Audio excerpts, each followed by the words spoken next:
和大家分享一段在缅甸石阶和曼德勒短程徒步的经历，也就是这次 7.9 级地震的震中一带。这些地区受损很严重，不知道当时走过的这些地方怎么样了。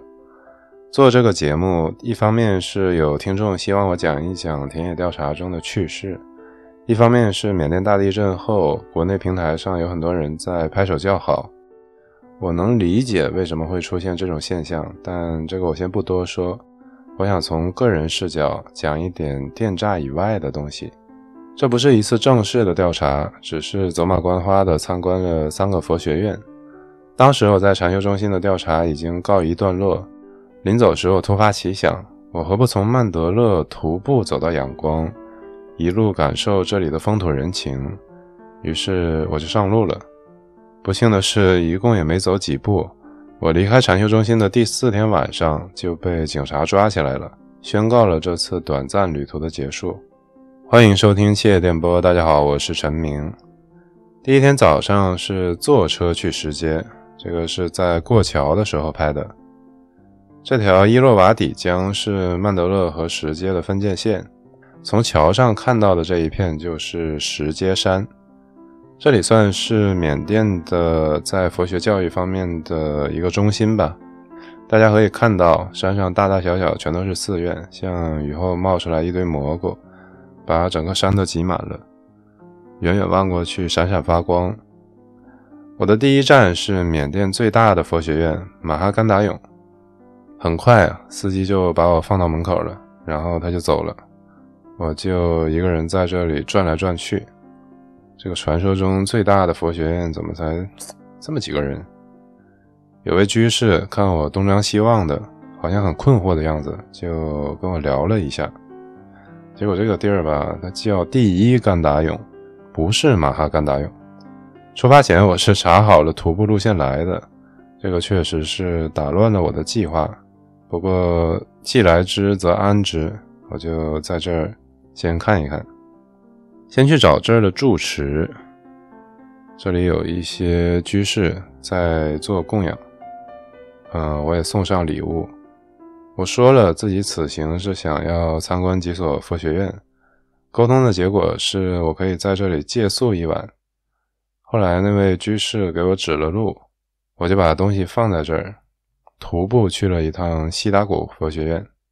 西达古佛学院的标志性建筑就是这个大球球，非常亮眼。塔身有精美的雕塑，大概有20多米高，隔老远就能看见。这是一所国际佛学院，外国人比较多，由尼阿尼萨德拉尊者创建，他也被尊称为西达古西亚多，是缅甸非常有名的一位学僧，至今仍然在世，88、9岁了。他曾经担任水晶派第16任僧王，创建了西达古国际传教协会，组织了很多项目和慈善工作。他还有很多荣誉头衔，缅甸的这些称号都非常的冗长，我就不给大家复述了。简而言之就是大满贯。到了这里还是先送礼，然后参观。这个半球形的塔里面除了这个大礼堂，也有一些小禅房。我去的那天比较安静，没怎么见到人，大家也可以看见这里面有一些宿舍什么的。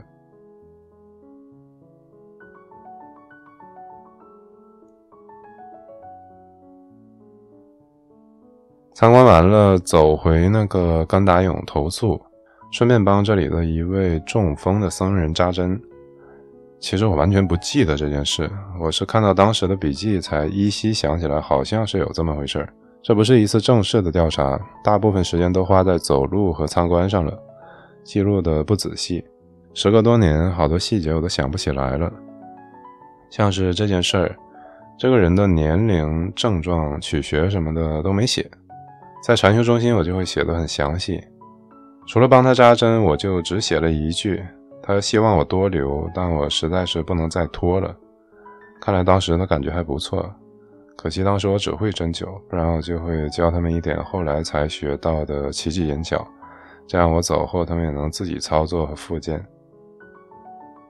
19号早上步行去米亚萨扎佛学院，听人说这个是培养了最多的阿毗王萨的一所佛学院。阿毗王萨我回头在别的节目里再仔细解释吧，大家知道这个是一个很高的学位就可以了。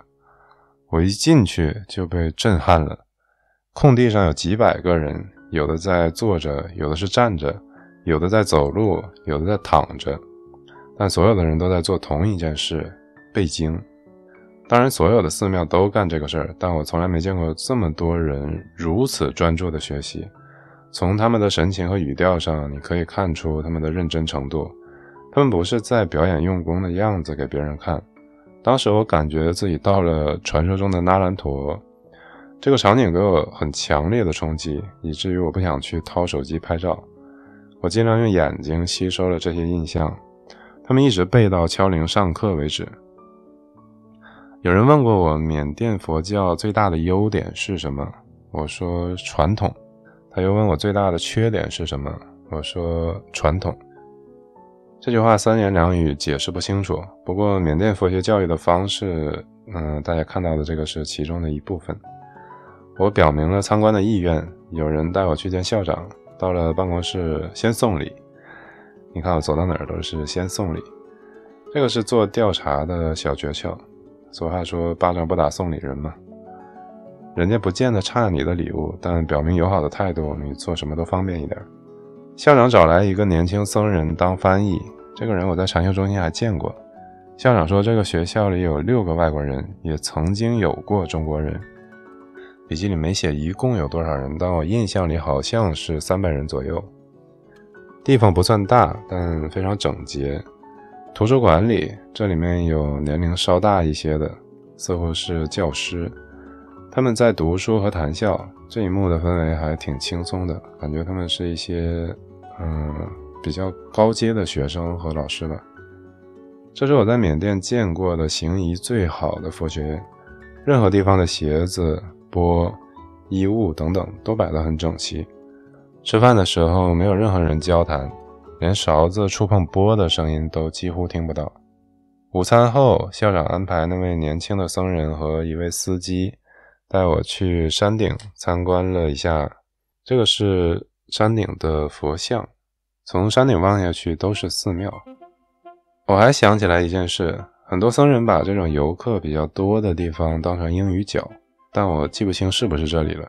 参观完这里，步行前往马哈甘达涌，我记得是傍晚或者晚上到的吧，到了还是先找这里的僧人沟通一下，先送礼。在这里借宿了一晚，太晚了就没参观，黑灯瞎火的啥也看不着。当天晚上也没拍照，跟这儿的僧人聊天来着，但聊了啥我是一点也想不起来了。这个已经是第2天早上了，天刚蒙蒙亮，僧人们在吃早餐。这个地方属于阿马拉布拉古城，曾经是贡榜王朝的都城。古城这一带还有不少名胜古迹。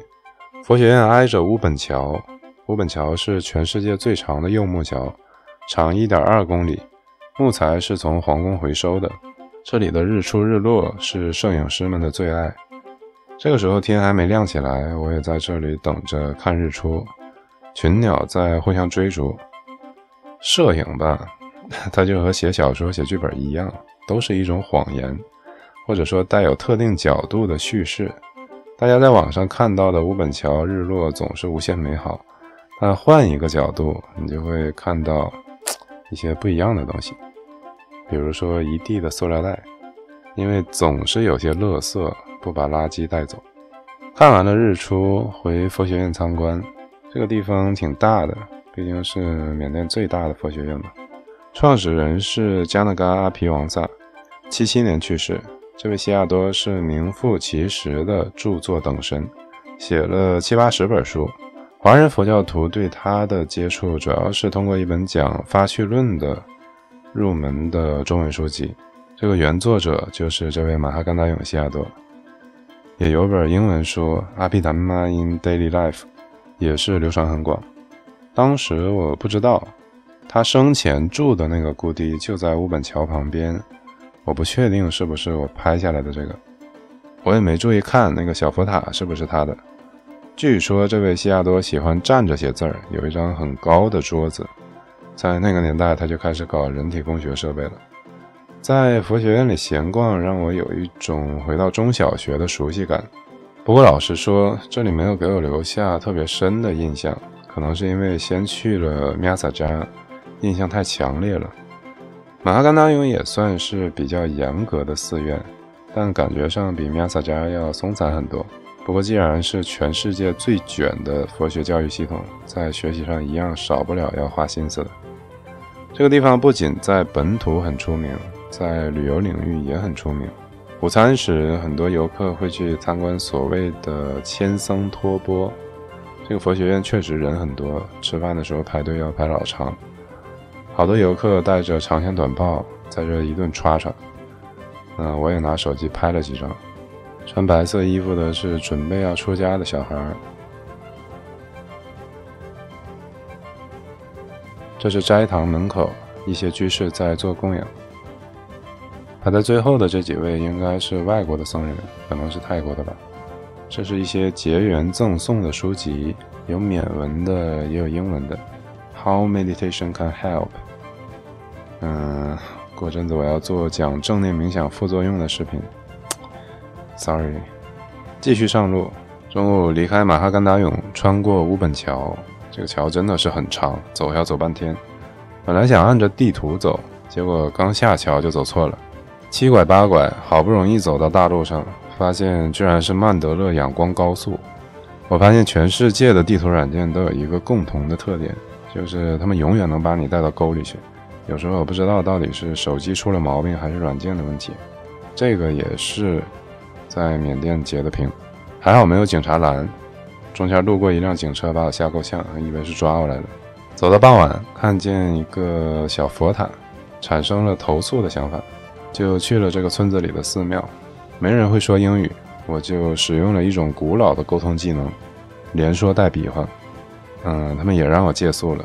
第二天早上出门溜达，发现旁边有几座佛塔，这边肯定是没什么游客了，就挺清静的。这个像金字塔造型的塔，看起来就有点年久失修的样子。在塔下面发现一句蛇蜕，我觉得挺好玩的，就给他念了个经。因为佛教里有篇经文就叫蛇经，刚好就跟蛇蜕有点关系。里面有句话是 So bhikkhu jahadi aldra badrang uldra gajinang ivatajang buldranang。 这句话的意思是，这样的比丘超越了此岸与彼岸，就像蛇褪去旧皮。参观到最后一座塔是有人住的，有位年纪很大的 CLA 在这里对着佛像打坐冥思。我当时好像还很感慨的是啥想不起来了。印象里好像还有位年纪挺大的男性僧人吧，但笔记里没写，记不清了。这儿的人留我吃了午饭，不过吃完饭又是看护照又是报警，问我需不需要帮助，我感觉很麻烦，就赶紧走了。笔记里还说我回去给投诉的寺院里的一位老年僧人扎了针，然后我就收拾行李赶路了。这件事我也不记得了，现在我也想不明白我是怎么在语言完全不通的情况下做了这样的事。不过全世界各国人民都知道针灸，可能是古老东方的神秘力量震慑住了他们吧。继续上路，时不时还是能看见和之前类似的佛塔，一直走到天色黑了，看见附近有个小山包上有个佛塔，附近没有人家，我就上去找了个背风的地方搭帐篷。这个时候我还没有意识到自己犯了一个极为愚蠢的错误。刚躺下没多一会儿，一群人就带着手电和长棍上来了，在外面叽叽喳喳的拿手电晃我，我就出去看，结果来的是警察。聊了一下才知道是怎么回事。我吧白天到处瞎玩，只花了半天时间赶路，连曼德勒的地界都没走出去，刚好在机场外围走了一半。这块紧挨着机场的围墙，这个佛塔旁边没人住，但有个人专门看着。他看见一个外国人背个大包跑到这儿来搭帐篷，就去找警察了。他们可能是怕我拿个近地导弹打飞机啥的，这个也是我缺乏常识了，没有考虑到机场的安防问题。我就跟他们沟通，警察里有能讲英语的，还有能讲汉语的，因为曼德勒华人非常多。不过年轻的华人讲汉语就磕磕巴巴的，中年人讲汉语就很流利。虽然语言是零障碍，但沟通起来还是挺费劲的，因为我想要继续徒步嘛。我想的是能住就住，不能住我就接着往前走，大不了熬夜走到天亮，再找个地方补觉嘛。但他们一会儿说能住，一会儿又说不能住，又是查我护照，又是搜索危险品。我身上最危险的东西就是一把刮胡刀。确定了我没问题，我就想走了，但他们不放我走，非要把我送回曼德勒。我就上了警车，一路闪着警灯被送回曼德勒。这也是我迄今为止唯一一次坐警车，眼看着用双脚一步一步丈量的来路被轮胎一里一里的压回去，眼泪都要下来了。当时在警车上，我领悟到一个真理，那就是开车真的比走路快好多啊。到这里，这次旅行就结束了，但我还是想说一段后面的小插曲。第二天，警察把我交给一个华人的会馆，我忘了是个什么会馆，笔记里就写了会馆俩字儿，我只是依稀记得室内的装潢非常古旧，就像电影里民国时代的办公室，坐在里面感觉像穿越时空了一样。我跟会馆的人聊了几句，后来里面有个人非要追着我说话，这个人好像精神不太正常，他不是会馆的人，好像是在缅甸有什么亲戚。其他人似乎很嫌弃他，看见他跟我聊上了，其他人就走了。我也想不起来他叫什么了，姑且给他起个代号吧，就叫欧阳改色好了。不知道为什么，他说话的时候总是要生搬一些佛教词汇，但他对南传佛教完全不了解，他对大乘佛教也完全不了解。他说他已经修到千军万马现前而面不改色的境地。我想，哇，还有这种事儿？我就不动声色坐到他旁边，突然做事要打他一拳，他连人带椅子滑出去1米多远。我不得不承认啊，他确实是有两下子，一般人在椅子上他也呲溜不了这么远。我说，你不是千军万马现前面不改色吗？他说这是条件反射，这两件事不一样。大家也看到，旅途中好多事我都记不清了。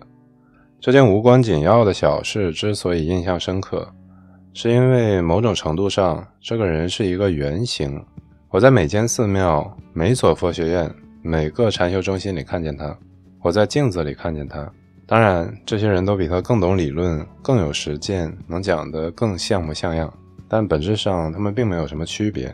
虽然我一直想远离他，但直到今天，他仍然是我评论区的常客。其实在警车上我还在盘算回头换一条路接着走，但到了会所以后我再一琢磨，再被抓住就说不过去了，所以后来还是坐车回去的，然后也拍了一些别的东西。不对，这个已经是到眼光了，这是他们的佛法考试，这个先不讲了。本来我想在最后讲一讲对天灾拍手叫好这种现象的，但我又不想讲了，至少今天不想讲了。我知道天灾造成的结果不会因为我的愿望而改变，但我还是希望缅甸人民安好。最后放几张其他地方的照片吧，都是这次地震受损比较严重的地方，像蒲甘啊、内比多这些。网上有很多专业摄影师拍的高质量照片，我这种手机随便拍的实在是比不上，就不放太多了。大家晚安，好运。